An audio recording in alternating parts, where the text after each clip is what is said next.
La possibilité que les États-Unis livrent à travers l'Europe des Tomahawks à l'Ukraine ne plaît pas du tout à Moscou. Et Vladimir Poutine n'a pas réagi personnellement depuis, mais il y a quelques jours, il en a parlé. Il faisait déjà monter la pression quand il était à Douchanbé, la capitale du Tadjikistan. Voici ce qu'il a dit. Notre dissuasion nucléaire est plus novatrice que celle de tout autre État nucléaire et nous développons activement tout cela. C'est ce que j'ai dit dans le passé les années précédentes. Tout est en train de progresser et nous sommes en train de pousser cela à la perfection. Je pense que nous aurons l'occasion de vous en parler prochainement.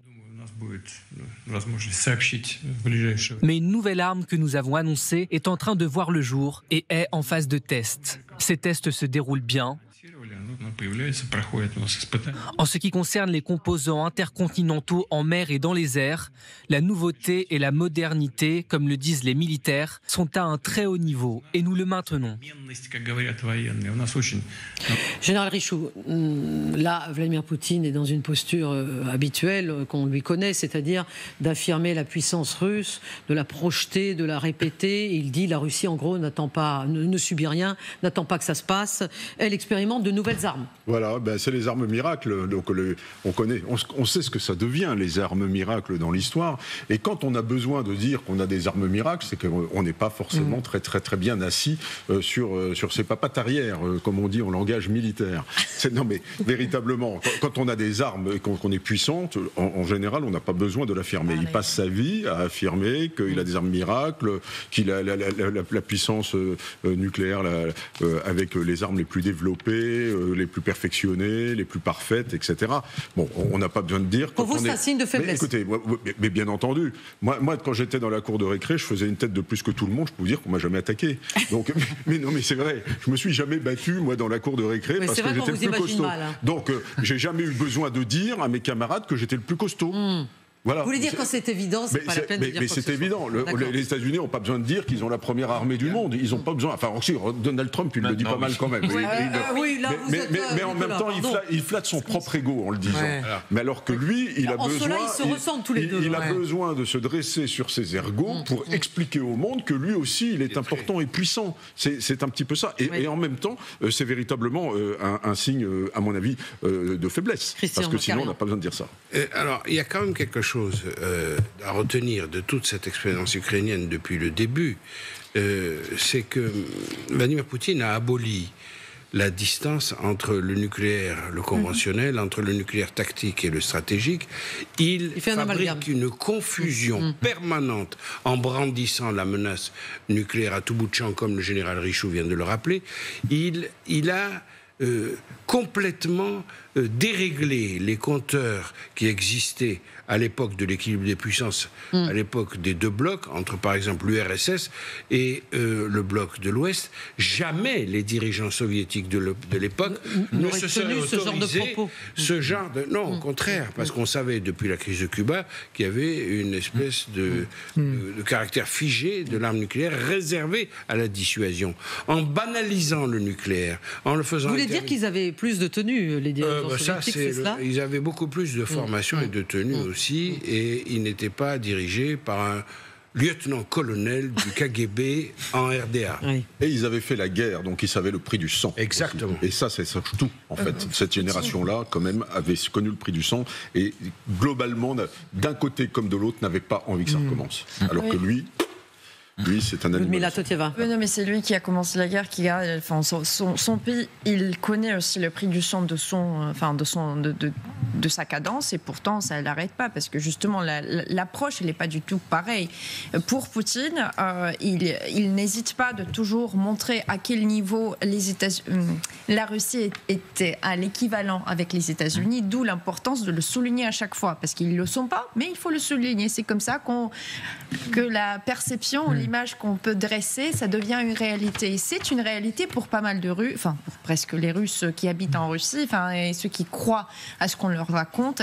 Effectivement, là, il s'est adressé à Douchanbé, l'Asie centrale, pays d'Asie centrale, une région super importante pour l'influence russe. Il ne faut pas oublier ça. C'est aussi en termes de l'influence que la Russie est en train d'essayer de garder et de la renforcer dans cette région-là qui, au vu de ce qui se passe en Ukraine, au vu de la Chine qui est à côté, qui a quand même plus d'argent, il faut le dire clairement, et plus de moyens, il faut s'affermir, il faut faire ça comment ? Poutine le fait à la sienne, avec les menaces, avec la force et la peur. C'est la seule chose. Dans cette même capitale tadjik, le président russe a été plus loin. Il a pratiquement sous-entendu que certains pays, sans les nommer, se préparaient à tester à nouveau l'arme nucléaire. Pour être honnête, je pense qu'une course est en cours. Je n'ai pas dit précisément que les États-Unis préparaient des tests nucléaires, mais que certains pays le faisaient. Cela est bien connu des experts. Il y a toujours la tentation de vérifier l'efficacité du carburant stocké dans des missiles pendant de très nombreuses années. Certains experts estiment que cela suffit. D'autres pensent que ces tests à grande échelle devraient être effectués. Certains pays y réfléchissent. J'ai dit que s'ils le faisaient, nous ferions de même. Aurélien Duchesne, on a le ton là, de Vladimir Poutine qui est comme souvent ironique et puis de nouveau sérieux pour terminer en disant que si d'autres le font, nous le ferons. Et surtout à la fois très évident et très flou. Je prends un exemple, Vladimir Poutine avait pris acte du fait qu'en 2020, la France avait testé un missile, donc M51, notre dissuasion nucléaire, la composante sous-marine. On l'a fait. Poutine en avait pris acte pour dire que c'était la preuve qu'on faisait un geste hostile. Non, ce qu'on fait, c'est ce que font toutes les puissances nucléaires dotées, c'est-à-dire tester, évidemment, non pas avec une tête nucléaire, ça, on s'est interdit de le faire, on a signé des traités pour ça, on teste les vecteurs. Le Royaume-Uni l'a testé il y a 2 ans au large de la Floride et ils ont échoué par 2 fois de suite.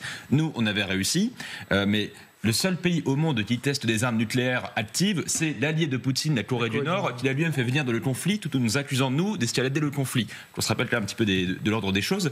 Et la dernière chose, enfin, c'est que Poutine lui-même, quand il teste le missile Oreshnik sur la tête des Ukrainiens, quand il il s'en est vanté de l'avoir, vous vous souvenez, de l'avoir lancé, bien sûr. C'est le seul pays au monde c'est le seul pays au monde, la Russie, qui fait des exercices de type nucléaire dans le cadre d'un conflit. Et je termine sur une chose, ils ont testé les Russes un missile de type Burevestnik, qui lui serait le premier missile de l'histoire qui serait aussi à propulsion nucléaire. C'était un désastre total en Sibérie. On a même mesuré une explosion du pic de radioactivité. Il y a eu sans doute des morts. En fait, tout à fait d'accord. En fait, ce que fait Poutine, c'est relancer la course mondiale aux armements et accuser les autres de le faire. Exactement. Et moi, ce que j'ai l'impression, c'est qu'il parle de lui. C'est vraiment cette impression-là que ça m'a fait. C'est freudien. C'est-à-dire, un pays pourrait, etc., relancer. Il est important de temps en temps de. Et moi, je lis, nous pourrions le faire demain, si c'est nécessaire, parce que comme il est dans la rhétorique de montrer qu'ils sont une puissance nucléaire incontournable et qu'il faut se méfier d'eux, ils sont encore capables, dans l'immensité de la Russie, avec ses 17 millions de kilomètres carrés, capables de faire un essai quelque part. Mais alors c'est d'autant plus provoquant, Christian Bacarian, que le traité qui limite les armes nucléaires, qui a été signé par les États-Unis et la Russie, le traité START, doit être effectivement expiré. Il expire en février prochain et que la Russie, par l'intermédiaire de Vladimir Poutine, a proposé de prolonger sa durée pendant 1 an. Oui. Et pour mettre les Américains dans une difficulté. Dans l'embarras, bien sûr. Dans l'embarras, comme d'habitude. Et là, il faut être très attentif. En fait, la technique de Vladimir Poutine, diplomatique, c'est de mettre l'autre dans l'embarras. C'est de déstabiliser. C'est un déstabilisateur. D'ailleurs, c'est sa formation au KGB. KGB devenu FSB. Devenu FSB, c'est ce qu'on lui a appris. Oui, lui, il était à l'époque avant FSB. Il a fait les deux. Il a fait les deux. Tout à fait. Oui, il a fait le début du FSB, changement de nom, si j'ose dire, oui. Mais il s'appuie toujours sur ça, incontestablement, pour diriger... c'est toute sa vie. C'est toute sa vie, bien évidemment. Et il voit tout à travers cela. Donc, il voit toute l'organisation de l'État et la diagonale du pouvoir à travers cela.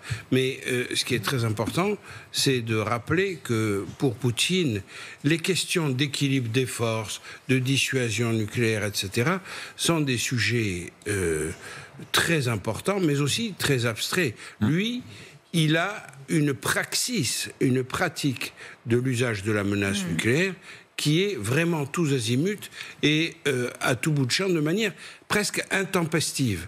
Et ça laissera des traces. À mon avis, ça laissera des traces parce que c'est très déstabilisateur pour l'ensemble de l'équilibre mondial. En tout cas, le message de Vladimir Poutine a été entendu puisque Andrius Kubilius, qui est le commissaire européen à la défense, nous met en garde le monde et l'Europe et il nomme la Russie de Vladimir Poutine. Nous voulons atteindre notre objectif de préparation à la défense avant 2030. Pourquoi ? À cause des plans de Poutine. Et nous devons dissuader toute agression, prévenir la guerre, préserver la paix, et c'est là tout l'objet de la feuille de route. Afin d'atteindre notre objectif de préparation à la défense d'ici 2030, nous devons atteindre les nouveaux objectifs de capacité de l'OTAN avant 2030.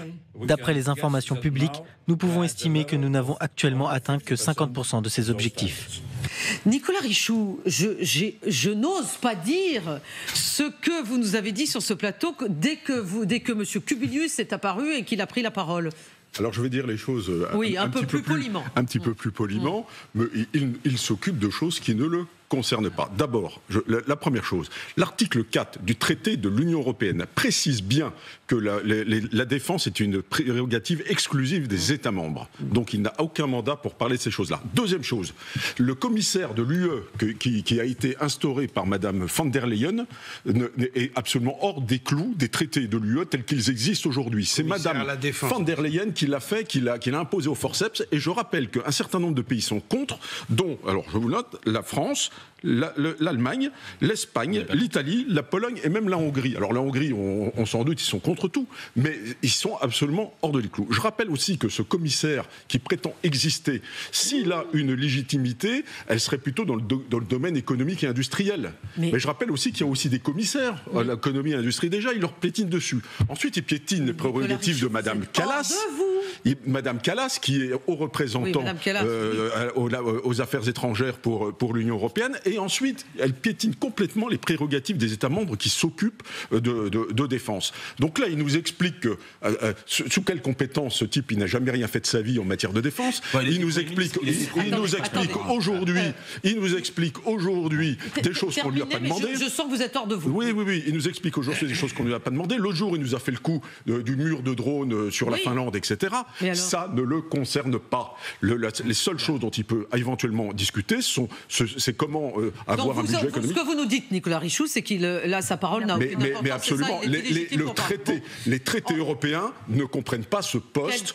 C'est absolument, c'est une extension invraisemblable des traités européens et qui ensuite s'assoit sur les prérogatives d'un certain nombre d'acteurs de l'Union européenne. Aurélien Duchesne n'est pas tout à fait d'accord avec vous. Alors déjà, je dirais que M. Kubilius, quoi qu'on pense de lui, est légitime et en droit et en fait. La première chose est que quand on regarde justement les traités européens, le traité de Maastricht de 92, il y est expliqué noir sur blanc que la création d'une défense commune fait partie des objectifs de l'Union.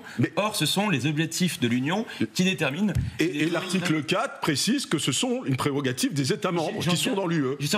J'en viens. Et donc, je rappelle ensuite que la Commission européenne, elle a sa légitimité qui est liée aussi au Parlement, parce que les commissaires passent devant le Parlement, etc. Deuxièmement, le budget pluriannuel de l'UE, il inclut quoi? Il inclut la défense avec l'assentiment de qui? Des chefs d'État des 27 États membres. Non, mais je termine sur une chose. Je termine sur deux choses. Je ne peux pas laisser dire ça. Non, mais vous allez avoir. Il n'y a pas de budget de la défense de l'Union européenne. Il y a quelques milliards qui sont dépensés comme ça. Il y a l'AED, il y a des choses comme ça. Aurélien, terminé, je vous redonne la parole. Par ce point, ce que je donne n'est pas une opinion, ce sont simplement des faits. Donc deux choses pour terminer. La première, c'est que il y a donc un budget pluriannuel de l'Union européenne. Pourquoi? Pour la défense, qui est validé par les 27 chefs d'État membres de l'Union européenne, dont Kubilius a fait partie. C'est un ex-premier ministre qui se sent plutôt concerné par ce qui se passe un peu à l'Est au passage. Oui. Et l'Union européenne aujourd'hui, ce sont les chefs d'État dans le cadre du Conseil européen et ensuite dans le cadre du Conseil de l'Union européenne, c'est-à-dire les ministres compétents, qui ont validé qu'il y ait un commissaire européen à la défense et qu'il y ait des budgets pour ça. Oui. Donc non, Pompidou, c'est pas illégitime. La France est Non, mais Nicolas Richoux, j'aimerais que celles et ceux qui nous regardent comprennent pourquoi vous êtes tant en colère. Mais je suis tant en colère C'est-à-dire parce que vous pensez que la défense doit rester totalement une prérogative nationale. Mais moi, il y a d'abord le respect des traités. Le respect des traités, les traités disent que c'est une prérogative absolue. Voilà. Oui. La deuxième chose, c'est qu'il a été imposé par Madame von der Leyen. Mais le Parlement, là. Et alors pour essayer de concilier vos deux points de vue. Bravo Christian, bravo de vous lancer dans la bataille. Ce que dit Kofi Annan est puissamment exact, ce que vous dites est puissamment vrai. Merci. Donc, je crois qu'il faut vous êtes aussi bon diplomate que Vladimir Poutine. Il faut essayer de comprendre ce qui se passe, que c'est quand même un peu institutionnel comme débat.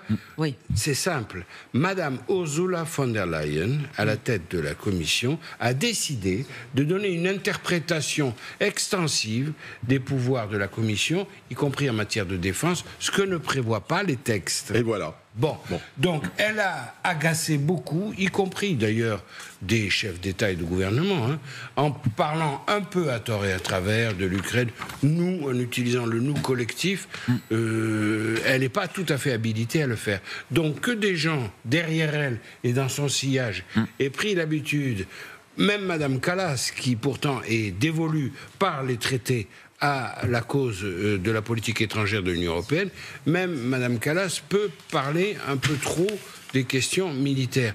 Or, on oublie beaucoup que c'est l'OTAN qui est, par exemple, très concerné par cette affaire-là face à l'Ukraine, et que, pour l'instant, on n'en parle pas assez. Bon, en attendant, effectivement... Voilà. Donc, non, mais surtout, calmez-vous, Nicolas Richoux. Non, mais il parle de stratégie. Il nous explique que l'OTAN va nous agresser. C'est pas son sujet, ça. À la limite, qu'il nous dise il faut mobiliser les industries européennes, il faut mobiliser l'économie pour rationaliser notre appareil de production militaire. Ça, c'est son boulot. Mais en aucun cas de nous dire la Russie va nous attaquer. Ça n'est pas son boulot. Et ça, je dis, c'est une extension abusive de la commission de Madame von der Leyen.